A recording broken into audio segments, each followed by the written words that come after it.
আসসালামু আলাইকুম। আমরা এবার আসলাম আমাদের বড় ভাই সাব্বিরের বাড়িতে। সাব্বির ভাইয়ের বড় ভাই আব্দুল্লাহ মামুন ভাই, হাফেজ আব্দুল্লাহ মামুন ভাই। ওনার আমরা গতবার আসার পরে এই যে আঙ্গুর বাগানে আসবো, সময় স্বল্পতার কারণে আসতে পারিনি। এবার আসছি। আমাদের এই যে আঙ্গুর বাগানটা দেখেন, এত সুন্দর মাশাআল্লাহ, মনে হয় যে আমরা কাশ্মীরের মধ্যে আছি।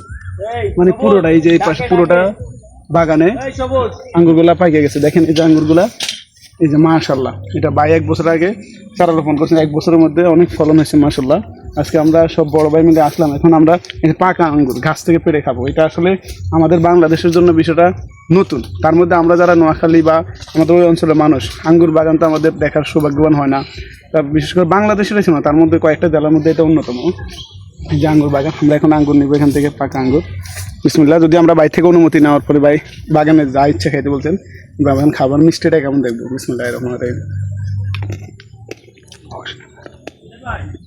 মাশাআল্লাহ, এত স্বাদ, মিষ্টি তো অসাধারণ। আমরা বাজারে যে আঙ্গুরগুলো খাই তার থেকেও ভালো লাগতেছে, কারণ একেবারে গাছ থেকে পেড়ে খেলাম।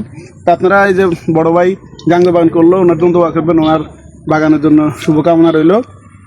আর এটা দেখার জন্য আসতে হলে ঝিনাইদহ আসতে হবে, বিশেষত হামিদুর রহমান ওনার বাড়ির পাশে।